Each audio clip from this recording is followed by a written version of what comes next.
የሀና የፍቅር ጥያቄ ለእዝራ መልስ ከባድ ነበረ። ሁሉም ተስፋ ቆርጦ በነበረ በሰዓት አሁን ግን ሀና ፍቅሯ ፈንቅሎ እዝራን እንደምትወደው ተናግራለች።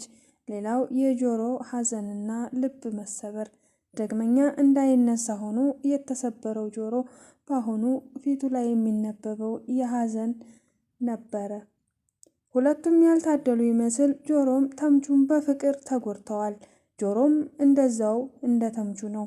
አሁን ላይ ተምቹን ያጠፋው ነገር በእርግብ ፍቅር በመያዙና እርግብ አልፈልግም ከዚህ በኋላ አይንህን ላፈር ስላለችው ይሄው ከተባለ በኋላ ሊገኝ አልተቻለም።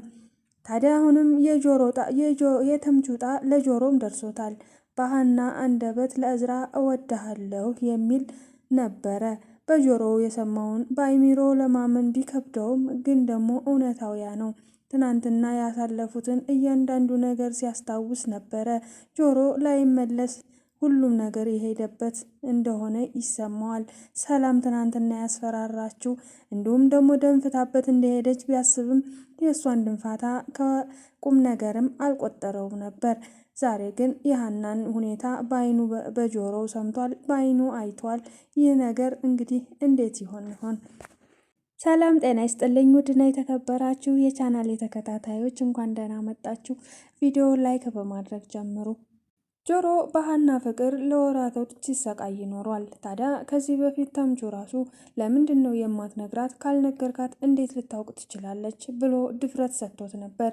በቤት በገባ ጊዜ ልክ ፊቷ ሲቀርብ ግን ድንብርብሮ ወጥቶ ፍቅሩን ሳይገልጽላት እስካሁን አምቆት ቆይቷል። ታዲያ ሀናም በተደጋጋሚ ጆሮን የጠየቀችው ጥያቄ ነበረ። ጆሮ የመለሰው መልስ ከባድም ስለነበር ሀናን አወዛግቧት ነበር። ታዲያ ሀናም እየዋለ ሲያድር ነገሩን በሙሉ ረስታ ወደ ቤተሰቦቿ ፍለጋ ላይ ትኩረት አድርጋ ነበር። በሰዓቱ ከቤተሰቦቿ ጋር ስትሆን ደስተኛ እንደነበረች እንዲሁም የወይዘሮ ሜላትንና የወይዘሮ ባዩሽን ግልምጫ ችላ እዛ ቤት ነበረች።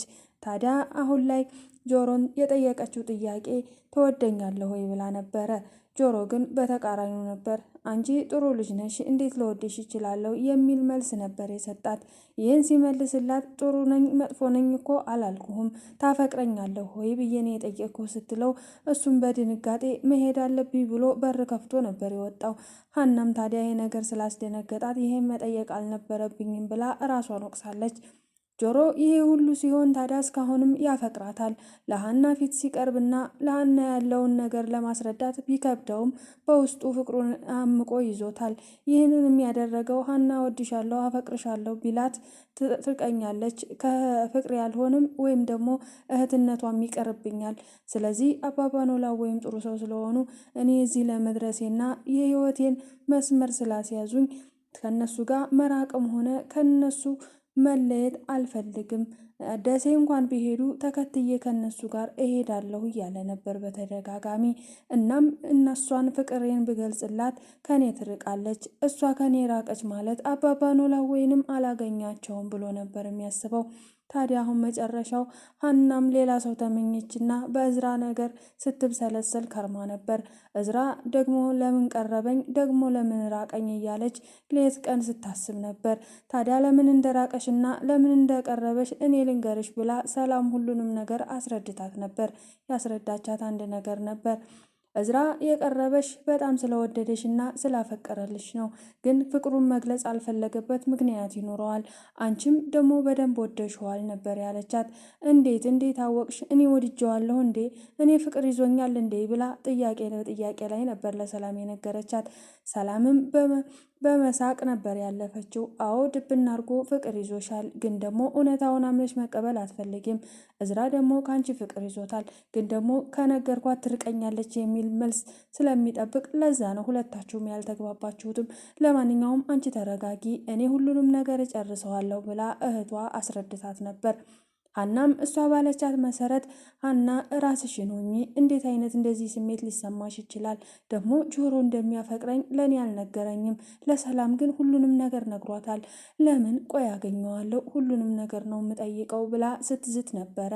ያ ሁሉ ከመሆኑ በፊት ሰላምን ጆሮ አግኝቶ ከዚህ በፊት ጠይቋት ነበረ። የጠየቃትም ሀና ሌላ ፍቅረኛ እንዳላትና ለምን ከኔ መራቅ እንደፈለገች ወይም ደግሞ ስለ ሀና አንዳንድ ነገር ማወቅ እንደፈለገ ሰላምን ሲጠይቃት ሰላምም ወሬ መደበቅ አትችልምና እዝራ ከሚባል የክፍላቸው ተማሪ ፍቅር እንደያዛት ነገረችው። ሀናም ፍቅር ይዟታል ወይ ብሎ በድጋሚም ሲጠይቃት አዎ ድብና አድርጎ ፍቅር ይዟታል ነበር ያላት። እሱም እኔም እኮ አፈቅራት ነበር ግን ደግሞ ምንም አማራጭ የለም በቃ እንግዲህ የራሷ ጉዳይ ብሎ ከሰላም ጋር ተለያይተው ነበር። ያልበቃ ብሏት ሰላም ለወይዘሮ ሜላትም ስለ ሀና አንዳንድ ነገር ነግራት ነበር። የነገረቻትም ሀና በጣም አዝናና ተከፍታ ነበረ እና መሽቷል፣ ግን ደግሞ አባቷን አፍቋት እንደሆን ብዬ ወደ አባቷ እንድትሄድ ሸኘኋት ብላ ስትነግራት አይ አባቷን አፍቋት ሳይሆን ፍቅር ይዟት ነው ብላ ሁሉንም ነገር ለሜላት ለማስረዳት ሞክራለች። ሰላምም እንዴት ጓደኛ አላት እንዴ ሀና ብላ ስትጠይቅ ወይዘሮ ሜላት ሰላምም እንዴ ትልቅ ልጅ አይደለች እንዴ እንዴት ጓደኛ አይኖራትም? አዎ ያ ጆሮ የሚባልም ልጅ ይወዳታል፣ ግን ደግሞ እሷ የምትወደው የክፍላችን ሌላ ልጅ አለ እና እሱን ትወደዋለች ብላ ስትነግራት እና ጓደኛዋ ነው ፍቅረኛዋ ነው ሀንዬ ፍቅረኛ አላት ብላ ወይዘሮ ሜላት ለሰላም ስትጠይቅ ሰላም ምላሿ ግን ከባድ ነበር። እኔ አሁን ትወደዋለች እንጂ ጓደኛዋ ነው ፍቅረኛዋ ነው አላልኩም፣ ስለዚህ ከመሄድ አለብኝ ብላ ሜላትን አወዛግባት ወደ ክፍሏ ሄዳለች። ሀናም ውዝግብ ላይ ናት። ታዲያ አባቷ ጋር ስትሄድ ለቅሶ ነበረ። በጣም አዝናና ተከፍታ ነበር። ያም የሆነው ጆሮ በተናገራት ነገር ነው። ጆሮ ሁሉንም ከሰማ በኋላ የክፍሏን ልጅ እዝራ የሚባለውን ልጅ እንዳፈቀረ ከሰማ በኋላ እሷም መቅረብም ሆነ ማየት አልፈለገም። በቃ ከዚህ በኋላ እኔ የራሴን ኑሮ መኖር አለብኝ፣ እኔ እንደ ድሮዬ ራሴን መሆን አለብኝ፣ የማይሆን ነገር እያለምኩኝ ራሴን ማሰቃየት የለብኝም ብሎ የወሰነ ይመስል ነበር። እንደዛም ብሎ ራሱን ቢያሳምንም ግን ተስፋ አልቆረጠም በሀና ላይ። ምናልባት ሌላ አዲስ ነገር ይኖራል ብሎ እየጠበቀ ነበረ። አዲስ ነገሩ ግን በተቃራኒው ነበር የሆነበት። ታዲያ ሀና ከዚህ በኋላ እኔን አትከተይኝ፣ አንቺ የራስሽን ኑሮ ኑሪ፣ ስለዚህ እኔንም ታይኝ ነበር ያላት። ይህ ሲላት ሀና ውስጥ የተቀረጸው አንዳንድ ነገር ነበረ። አዎ እኔ ቤተሰቦችን ካገኘው በኋላ ከተምቹም ሆነ ከጆሮም እንዲሁም አባቴንም ጭምር ትቻለው። እውነቱ ነው መታየኝ ያለኝ ምክንያት እነሱን ትቻቸው ስለከረምኩና ቤተሰቦችን ወድጄ እነሱ ጋር ስለተኖርኩ ብቻ ነው ብላ ነው ያሰበችው። ግን እውነታው ያልነበረም። ጆሮ ታየኝ ያላት እዝራን እንደምታፈቅር ከሰማ በኋላ እንጂ እነሱን ስለተወቻቸው ወይም ደግሞ ቤት ስለማትመጣ አልነበረም። ሀናም በጣም በዚህ ነገር አዝናለች። ለአባቷ ሁሉንም ነገር ከነገረችው በኋላ ጆሮ እኮ እንደዚህ አይነት ነገር አያውቅም፣ ደግሞም የዋህ እንደሆነ ታውቂ የለ ሀንዬ፣ አሁን ይሄ ነገር ምኑ ያስቀይማል ነው እንደዚህ በደረቀ ሌሊት የምታለቅሽብኝ? እባክሽን ሀንዬ ተረጋጊ፣ ጆሮ ያለውን ነገር በሙሉ ከቁም ነገር ወስደሽ እንዴት በዚህ ልክ ትበሳጭና ታለቅሻለሽ? ብለው መክረዋት ነበር። ሀና ግን በፍጹም ለቅሶዋን ማቆም አልፈለገችም። እኔ ራስ ወዳድ ነኝ አባዬ፣ እነሱ በዛን ሰዓት ከጎኔ ነበሩ። አንተ በታመምክ ሰዓት እኔን ለመርዳት ደፋ ቀና እያሉ ነበር። ያም አልበቃቸው ብሎ አንተን ለማስታመም ሐኪም ቤት ድረስ አብሮ ቆይቷል። ታዲያ እነዚህ በዚህ ልክ የዋሉልኝን ውለታ ረስቼ እኔ ግን ቤተሰቦችን መርጬ እዛው ጠቅልዬ ገብቻለሁ። እነሱም ብቻ አይደለም ያስቀየምኩት አባዬ፣ አንተንም አስቀይሜ ያለው እባክህን ይቅር በለኝ ነበር ያለችው አባባ ኖላዊን። አባባ ኖላዊም በጣም ከፍቷቸው ነበረ። ምክንያቱም ልጇቸው እዛ በመሆኗ ደስተኛ ባይሆኑም ሀና ግን ደስተኛ ስለሆነችና ከቤተሰቦቿ ጋር የምታሳልፈው ጊዜ በጣም ደስ ስለሚል ፈቅደውና ወደውታል። ግን እርሳቸው ናፍቆታቸውንም ሆነ ከእሷ መለያየቱ ቢከብዳቸውም ያን ነገር ለመቋቋም እራሳቸው ወስነዋል። ታዲያ አባዬ ይቅር በለኝ እያለች ማልቀሷን አላቆመችም። አባባ ኖላዊም እባክሽ ሀንዬ እኔ ይቅር ብዬሻለሁ፣ ምንም አልተቀየምኩሽም፣ አሲርም እንደዛ ብሎ የተናገረሽ እሱ አስቦበት ሳይሆን ምናልባት በሌላ ነገር ተናዶ ጓደኛውም ስለጠፋበት በሱ በጣም ስላዘነ ይሆናል እንጂ አስቦት አይደለም። ምን ያህል የዋህ እንደሆኑ ልጆቹ አንቺም ታውቂ የለ እንዴ ብለው ሊያረጋጓት ሞክረዋል። ግን ሀና መረጋጋት የሚባል ነገር አልቻለችም ነበር። አባባ ኖላዊ ካረጋጓት በኋላ እዛ እንደምታድር ጠይቃ እዛው አብራ አባቷ ጋር ነበር ያደረችው። ታዲያ በማግስቱ ወደ ትምህርት ቤት ከሄደች በኋላ ድንገት ጆሮ እቤት መጥቶ ነበር። አባባ ኖላዊ ቤት ቁጭ ብለው ነበረ። የት ውለህ ነው እንደዚህ አርፍደህ የመጣኸው ብለው ሲጠይቁት ተምቹን ፍለጋ ላይ እንደዋለና ተምቹን ሊያገኘው ባለመቻሉ በጣም እንዳዘነ ደጋግሞ ነገራቸው። በተጨማሪም ወይዘሮ ሜላት ጋር ቤት ሂዶ አንዳንድ ነገርን አውርቶ እንደመጣ ሲነግራቸው በጣም ጥሩ ወይዘሮ ሜላት ጋር ሂደህ ማውራትህና ለምን እንደፈለገችህ መጠየቅህ ጥሩ ነበረ እና ታዲያ ምን ተፈጠረ ብለው ነበር የነገሩት። ወይዘሮ ሜላት ስራ ልሰጠኝ ነው የደወለችልኝና የፈለገችኝ እና ሄጄ አናግሬያት መጣሁ ነበረ። እንዴ ስራ ልሰጥህ ነው እንዴ የደወለችልኝ? እንዴት አይነት የሀንዬ እናት መልካም ሰው ናት፣ ጥሩ ሰው ናት፣ በጣም መልካም ሰው ናት እያሉ ካደናነቁ በኋላ ስራው ምን እንደሆነ ጠይቀው ነበር። ጆሮም እንደ ልማዱ መቀለዱን አላቆመም። ታዲያ እሱም ከባሏ የሆነ ነገር እንደሰርቅላት ፈልጋ ነው ብሎ ሲነግራቸው አባባ ኖላዊ በጣም ነበር በቁም ነገር ወስደው የደነገጡት። ከዛም እንዴ ፋዘር በዚህ እንደዚህ እየቀለድኩበት ነው እንጂ እውነት መስሎት ነው እንዴ እንደዚህ ያዘኑት ብለው ሲነግራቸው አንተ ደግሞ ቀልድና ምርህ አይታወቅም ብለው ስራውን እንዴት እንደሆነና ምን እንደሚሰራ ጠየቁት። እርሷም የእርግብ ሱቅ ብላ የከፈተችላትን ሱቅ አሁን ሰው ስለሌለ ሌላ ሰው ከምቀጥር እሱ ይስራበት ብላ እንደፈቀደችለትና እዛ ስራ ልታስጀምረው እንደሆነ ነግረው ነበረ። ግን እሱ በሰዓቱ አልተስማማም። ያልተስማማበት አንድ ምክንያት አለ። ተምቹ ጓደኛው የልጅነት አብሮ አደግ ወንድሜ የሚለው ጠፍቶበታል። ታዲያ አሁን ስራ ብሎ ራሱን እዛ ማግኘት አይፈልግም። ስራውን አሁን አልፈልገውም፣ ወንድሜ ጠፍቶብኛል። ስለዚህ ወንድሜን እስከማገኝ ድረስ ከታገሽኝ እንግዲህ ከዛ በኋላ እናወራለን ነበር ያላት።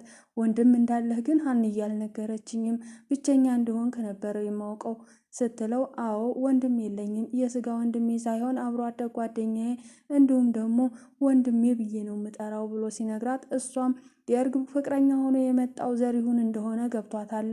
ታዲያ ምን ያህል ፍቅር ብትሆኑ ነው በዚህ ልክ የምትዋደዱት ብላ እሷም አድንቆቷን ከገለጸች በኋላ እንደተስማማችና በቃ ወንድምህን ስታገኝ ስራውን ትጀምራለህ ብላ በዚህ ነበር የተለያዩት። እና ተምቹን በፍለጋ ላይ ነው ያለው። አባባ ኖላዊም እንደዚህ ብለው ካስረዳቸው በኋላ እርሳቸውም እንዴ ስራውን ጀምረህ እኮ ተምቹን መተፈለግ እንችላለን፣ ስራው እንዲያመልጥ አልፈልግም፣ ስራው ያስፈልግሃል፣ ለወደፊት ህይወትክ ስራ አንደኛና አንደኛ ነገር ነው፣ ስለዚህ እባክህ ስራውን ጀምር ብለውት ነበር። ጆሮ ግን በፍጹም እኔ ስራ አልጀምርም፣ የምን ስራ ነው የምጀምረው? ተምቹ ካልተገኘ እኔ ተምቹን ከፍለጋ ማቆም አልችልም፣ ተምቹን ፈልጌ ማግኘት አለብኝ። ስለዚህ እባክዎትን ፋዘር ከዚህ በላይ ሌላ ምንም እንዲሉኝ አልፈልግም ብሎ ነበር። አባባ ኖላዊ ግን በፍጹም ስራውን መጀመር አለብክ፣ ተምቹ እናገኘዋለን፣ አብረን እንፈልገዋለን፣ ግን ስራውን እየሰራህ መሆን አለበት። ስራው ለወደፊት ህይወትክ ጠቃሚ ነው። ነገ ብታገባ ብትወልድ ስራ አስፈላጊ ነገር ነው። ስለዚህ ልጄ እባክህን ስራውን ጀምር ብለው ለምነውት ነበር። ጆሮ ግን በፍጹም እንደዛ አላደርግም ብሎ በእንቢታው ተዛው ጸድቋል ማለት ነው። ከዛም ተነሱ እስኪ አብረን እንፈልገው፣ ደግሞ አሁን እስካሁን ፈልጌው ነበር በየሰፈሩ በሚያውቁት ጓደኞቻችን እንዲሁም ደግሞ በሚውልበት አካባቢ በሙሉ ሲከፋው የሚጠጣበት ቤት ሳይቀር ፈልጌ አጥቼዋለሁ። እስኪ ደግሞ ወጣ ብለን ዘወር ዘወር ብለን እንፈልገው ብሎ አባባ ኖላዊና ጆሮ ወጥተው ነበር። ሌላው ወይዘሮ ባዩሽ ናት። ወይዘሮ ባዩሽ ከጀርባዋ አንድ ባለሀብት ቀኝ እጅ እንዳላት ተጠርጥሮ ነበር። ያንንም የጠረጠረው አባባ ኖላዊና እንዲሁም ደግሞ ዘሪሁን የተምቹ አጎት ነበረ። ታዲያ ከጀርባዋ አሁን ያለው አንደኛና አንደኛ ባለሀብት አቶ በቃሉ የሚባሉ ሰውዬ ናቸው። እሳቸውም አሁን ላይ እሷን ለማስፈታት ወጣ ወረድ እየወረዱ ነው። ከፖሊሶቹም ጋር የማይሆን ውዝግብ ውስጥ ገብተዋል። ፖሊሶቹን እያስፈራሩም ነበረ። እቺ ሴትዮ የማትቀርብ ከሆነ የዋስ መብቷ እንዲጠበቅላትም እየተከራከሩላት ነበር። በሌላ በኩል ባዩሽን ብትሆን በቃሉን እያስፈራራቻቸው ነው። ምክንያቱም እኔ ማልወጣ ካልሆነ እኔ የሚፈረድብኝ ከሆነ አንተም ዘብጥያ እንደምትወርድ አትጠራጠር፣ እኔ ባዩሽ ነኝ ታቀኛለክ እያለች ስታስፈራራው ነበረ። ያም የሆነው እሱም የቀኝ እጅ ወንጀለኛ ስለሆነ ብዙ የምታውቀው በቃሉ የሰራቸው ወንጀሎች ስላሉ ያንን እያስታወሰች ልታስፈራራው ሞክራለች። እሱም ችግር የለውም በእኔ የሚሆነውን በሙሉ እኔ አስተካክልልሻለሁ፣ ስለዚህ በቅርቡ ትፈቻለሽ፣ አንቺ ታገሺ፣ እስከ መቼ እንደሆነ እኔ ላቅ አልችልም፣ እኔ ግን ያለ ኃይሌን ተጠቅሜ ከፖሊሶቹም ጋር ብዙ ነገር እያደረግኩ ነው። ስለዚህ እባክሽን ባዩን ለመረጋጋት ሞክሪ። አንቺ ወንጀለኛ እንዳልሆንሽ ሜሮን ወንጀለኛ ለሜሮን ብቻ ያቀባበልሽው ሽጉጥ እንጂ ሌላ ወንጀል እንደሌለብሽ ምንም ማስረጃ እንደሌላቸው አውቃለሁ። ስለዚህ ያ ማለት አንቺ በቅርቡ ትፈቻለሽ። አንቺ ግን መረጋጋት የሚባል ስለሌለሽ ነው ብሏት ነበር። ወይዘሮ ባዩሽ ግን በዚህ ጣራና ግድግዳ ውስጥ እስካሁን በኋላ ብዙ ጊዜ መቆየት አልችልም። እባክህን በቃሉ ቶሎ ብለህ ብታስወጣኝ እንድሞክር በደንብ ሞክር። ያቺ እርግብ የተባለችን ልጅ ቶሎ ብለህ ካገኝተህ አስወግዳትም ብላ ትዕዛዝ አስተላልፋለች። አቶ በቃሉን በተባሉት መሰረት ከፖሊሶቹ ጋር ገብተው ውዝግብ ውስጥ ፈጥረው ነበረ። ፖሊሶቹም ይሄ ነገር እርሳቸው እንዳሉት እኛን ወንጀለኛ ያደርገናል። ስለዚህ ይቺ ሴትዮ ምንም ወንጀል ሳይኖራትና ምንም ማስረጃ ሳይኖረን እዚህ ማቆየት አንችልም እያሉ ነበር። በድጋሚ ወደ ወይዘሮ ሜላት ቤት ሂደው ማስረጃ ለመሰብሰብ ፈልገው ነበረ። ወይዘሮ ሜላት ጋር ሲሄዱ ግን ብዙ ማስረጃ ማግኘት አልተቻለም። ምክንያቱም እያንዳንዱ ነገር በቃል እንጂ በማስረጃ ወይም ደግሞ በሰው ምስክር ሊገኝ ባለመቻሉ ትንሽ ከባድ ነው። ወይዘሮ ሜላትን የሚያስቆጣት አንድ ነገር አለ። ምክንያቱም ባዩሽ ልትፈታ ነው። ምንም አይነት የእሷን ወንጀለኛ የሚያደርግ ማስረጃ አላገኘንም። ማስረጃ የምንላት አንድና አንድ እርግብ ነበረች። እርግብን ልናገኛት አልቻልንም። እርግብ ተገኘች ማለት የወይዘሮ ባዩሽ ሴራ ሙሉ ለሙሉ እንዲሁም የሰራችው ወንጀል በሙሉ በእርግብ አማካኝነት እንደሚገኝ ተስፋ አድርገን ነበር። አሁን ግን ልናገኘው ባለመቻላችን ባዩሽን ለመልቀቅ አስበናል ነበር ያሏት። ወይዘሮ ሜላትም ይሄን ስትሰማ በጣም ነበር የተናደደችው። እስከዛሬ ባዩሽ እንድትፈታ ፍላጎቷ ነበር። ዛሬ ግን በፍጹም እንዲፈታ አልፈለገችም። እናንተ ፈታችኋት ማለት በእኔ እጅ ትጠፋለች ማለት ነው። ባዩሽ አሁን እንኳን አልምርሽም። እስከዛሬ ያደረግሽኝብኝም በሙሉ ዋጋ አስከፍልሻለሁ፣ እመኝኝ፣ እገልሻለሁ እያለች እየዛተች ነበር። ፖሊሶቹም እንግዳውስ እንድትለቀቅ ካልፈለግሽ ሜላትን እርግብን ፈልገሽ ማግኘትና እርግብ ቃሏን እንድትሰጥ ማድረግ አለብሽ ብለዋት ነበረ። እርግብን ለማስያዝና እርግብ እንድትያዝ ወይም ደግሞ ቃሏን እንድትሰጥ ለማድረግ ግዴታ መሆን አለበት። ግን ደግሞ ሜላት ይሄንን ማድረግ አትችልም። ምክንያቱም እነዛን ልጆች ማስቀየም አልፈልግም። ለልጄ ብዙ ውለታ ውለውላታል። እነዛን ልጆች ሀና በጣም ነው የምትወዳቸው የምታከብራቸው። እናም እሷ ብቻ ሳትሆን የሀና አባትም ለነዛ ልጆች ብዙ መስዋዕት እንደከፈሉላቸው ሲናገሩ ነበር። ያ ማለት እርግብን አስያዝኳት ማለት እነዛ ልጆች በጣም ይቀየሙኛል። ስለዚህ እርግብ ተያዘችም አልተያዘችም እኔ ከባዩሽ ጋር ነው ጉዳዬ እያለች ነበረ። ታምቹ የት ሄዶ እንደጠፋ ባይታወቅም እርግብ ግን ከቤት ስትወጣ ከሜሮን ቤት ስትወጣ ከሜሮን ያስቀመጠችውን ብር ፈልጋ በማግኘት ወደ ባህር ዳር ሄጄ አንድ ቦታ ስራ ተቀጥሬ እየሰራሁኝ ራሴንም ማንነቴንም መቀየር አለብኝ። ተስፋዬ ወርቁ ነበረ። ወደ ውጭ ሀገርም ለመሄድ ወርቁ ነበር ያሰብኩትኝ። አሁን ምንም ተስፋ የለኝም እድሜ ለተምቹ ብላ ነበረ። ታዲያ ከቤት ሰው ይዛ ስትወጣ በአጋጣሚ ተምቹ አግኝቷት ለምንድን ነው ይቅርታ ማታደርጊልኝ? ለአንዴና ለመጨረሻ ይቅርታ አድርጊልኝ ብሎ ሲማጸናት ነበር። እርግብ ግን ያላሰበችው ነገር ስለነበረ በወርቁም ስለተናደደች እንደገና ደግሞ ከአሜሪካ መጥቶ ስለመሰላት አሜሪካ ለመሄድ ያላት ጉጉት ስለነበረ ሁሉም ነገር ውሸት እንደሆነ ስለነገራት በዛ ነገር በጣም ተናዳ ስለነበረ ለተምቹ ይቅርታ ማድረግ አልቻለችም። ከዛስ በኋላ ተምቹ ተከትሏት ነበረ። እባክሽን እያለም እየተማጸናት ነበር። ግን ደግሞ እርግብ ወደ ባህር ዳር እየሄደች ስለነበረ ተምቹ ከከተማ የጠፋው እሷን ተከትሎ ሄዶ ሊሆን ይችላል። እና ሜሮንም አሁን ላይ እሷን ለማገኘትና እርግብን አሳልፎ ለመስጠት ወስና ነበረ። ምክንያቱም የባዩሽ ጉድ እንዲዘረገፍ ስለፈለገች። ሜሮን ወንጀለኛ ባልሆነችው ነገር እዛ እስር ቤት ነው ያለችው። በእርግጥ የእሷ ወንጀል ገንዘብ አንጪ ወይም ደግሞ በገንዘብ መደራደሯ ሊሆን ይችላል። ግን አሁን ላይ እርግብና ሜሮንም በማያውቁት ነገር እየተቀጡ ነው ያሉት ማለት ነው። እርግብ እዚህ ሁሉ ጣጣ ውስጥ የገባችው በባዩሽ ሴረኝነት ሲሆን ጓደኛዋ ቤት ያስገባቻትም ልትጠቀምባት እንደሆነ አላወቀችም። በኋላ ሁሉም ነገር ቢገለጥላት ግን ምንም ማድረግ አልቻለችም። የእነሱ ሀብትና ንብረት በጣም አጓጉቷት ነበር። እሷም የቤት የመኪና እንዲሁም ደግሞ የትልቅ ድርጅት ባለቤት መሆን ህልሟም ስለነበረ ነገሩን በዛው ቀጥለው ነበር። ያ ሁሉ ነገር ግን ካለፈ በኋላ መጨረሻው አላማረም። ወይዘሮ ባዩሽስ መጨረሻዋ ምን ይሆን? ሜላትስ ምን ትወስን ይሆን? እርግብን አሳልፋ ትሰጣት ይሆን ወይስ ደግሞ እንዴት ይሆን? ምክንያቱም ሀናም ብትሆን አሁን እርግብ ተገኝታ ተይዛ ሁሉን ነገር ብትመሰክር ደስ ይላታል። አንደኛ ነገር ወይዘሮ አስቴርን መመረዝ ሲሆን፣ ሁለተኛው ደግሞ ልጇን ለማስገደል ሰው ቀጥራ እንደነበረ ነው። ሌላው ሀናን ያሰቃያቻት ስቃይ ብዙ ቢሆንም እንኳን ሀና የይቅርታ ሰው ስለሆነች ሁሉንም ነገር ረስተዋለች። ግን ደግሞ ድንብላልም አለችበት። ድንብላልም በእርግብና በባዩሽ ምክንያት ብዙ ስቃዮችን መከራዎችን አሳልፋለች። ግን ያን ነገር ለፖሊስ መመስከር ሆነ መናገር አልፈለገችም። እኔ ፖሊስ ጣቢያ መሄድ አልፈልግም፣ ነገሩን እናንተው ጨርሱት እባካችሁም፣ እኔ እንደዚህ አትበሉኝ ብላ ከዚህ በፊት ለአቶ መስፍን ነግራው ነበር። እና እያንዳንዱ ነገር አሁን በምስክር ወይም ደግሞ በቃል ካልተመሰከረ ባዩሽ አሁንም ወንጀለኛ መሆኗ አይረጋገጥም ማለት ነው። ሜላት ሁሉንም ነገር ያደረገችው እሷ ናት ብላ ለፖሊሶቹ ደጋግማ ብትናገርም ፖሊሶቹ ግን ይሄ የአንቺ ቃል ብቻ ማስረጃ ሊሆነን አይችልም፣ እያንዳንዱ ነገር በማስረጃ የተደገፈ መሆን አለበት። ለዛም ነው ወይዘሮ ሜላት እዚህ ደግመን መጥተን ልናናግርሽ የፈለግነው። ግን አንደኛ አሁንም ቢሆንም ነግርሽ የእርግብ መገኘት ጥቅም አለው እና ለወይዘሮ ባዩሽም እሷ ብዙ ነገሩን ስለምታቅ በጣም ትጠቅመን ነበረ። እሷን ማግኘት ከቻልሽ እርጅን ነበር ያሉት። ሜላት ግን እርግብን ማግኘት አችልም። አንደኛ ነገር እርግብ ከዚህ ወጥታለች የለችም፣ ወደ ባህር ዳር ሄዳለች። እሷ ብቻ አይደለችም። እርግብ መገኘት የምችለው በተምቹ በኩልና በተምቹ በኩል ብቻ ነበር። ተምቹ አሁን እሷን አይደለም እራሱ ጠፍቷል። በእርግጥ ተከትሏት ሂዶ ሊሆን ይችላል። ግን ደግሞ ተከትሏት ቢሄድ እንኳን እንደ አጋጣሚ ተምቹ ቢገኝ ጭራሽ አሳልፎ እርግብን አይሰጣትም። ምክንያቱም እስከ ዛሬ ራሱ ሲደባበቅ ነበረ።